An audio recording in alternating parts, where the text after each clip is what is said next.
Candel est la mère adoptive de Shamrock, et avec ce flashback de Brooke, Oda va nous révéler le rôle exact des chevaliers divins. Mais avant de continuer cette vidéo, un grand merci aux 3 derniers abonnés, Gassa, Jason et Den.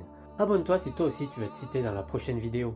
On s'est toujours demandé comment le gouvernement mondial s'y prenait pour soumettre les royaumes sans la force. D'un côté, ils utilisaient donc la carotte en promettant des statues, et quand ça ne suffisait pas, ils utilisaient une manière bien plus sournoise grâce aux chevaliers divins. Candel ressemble énormément à Shamrock. La tenue, la coupe de cheveux, le sabre, c'est bien trop ressemblant pour que ce soit anodin. Ainsi, il est clair qu'elle est une chevalier divin, et qu'elle a sûrement été une mère adoptive de Shamrock qui l'a élevée et entraînée jusqu'à lui confier son propre sabre. Ces derniers auraient donc pour rôle de s'infiltrer dans des royaumes qui ne voudraient pas se rallier au gouvernement mondial en créant une descendance royale. Puis, en assassinant le roi ou la reine, ce royaume finirait rallié de facto, sans guerre et sans soumettre le peuple par la force. Ainsi, voilà ce qu'il s'est passé pour moi. Candel, une chevalier divin infiltrée dans le royaume d'Hesperia, finit par épouser le roi et eut Sully, héritière du trône. Quand le plan fut complété, elle tua le roi Louvain, un bon roi, aimant, ne voulant pas se soumettre au gouvernement mondial. Candel le tua avec la technique de Brooke.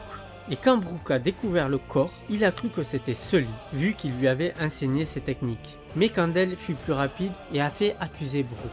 Brooke et son unité de garde commando, ainsi que Yorkie, le chef de la garde royale, qui savait Brooke innocent, ont été chassés par le peuple et sont devenus pirates, les Rumbar pirates. Mais Sully aurait vu que c'est Candel qui a tué Louvain, et c'est pour ça qu'elle a eu la mémoire modifiée, car c'était trop dur pour elle d'accepter que sa mère ait tué son père. Et finalement, l'île fut le théâtre d'une chasse à l'autochtone. Mais pourquoi raser une île qui aurait été soumise? Eh bien je pense qu'elle ne l'a finalement pas été. Si Brooke, Yorkie et les gardes ont sûrement bien été chassés de l'île, Sully a probablement révélé aux gens qu'ils étaient innocents et que c'était Candel la coupable, poussant le peuple à se soulever. Étant donc devenu un risque pour le gouvernement mondial, ils les ont donc fait disparaître. Voilà donc le rôle des chevaliers divins, s'infiltrer dans des royaumes hostiles afin de les rallier par la descendance. Et s'ils ne se rallient pas, les détruire. Ce qui expliquerait pourquoi on ne les a pas vus jusqu'à maintenant.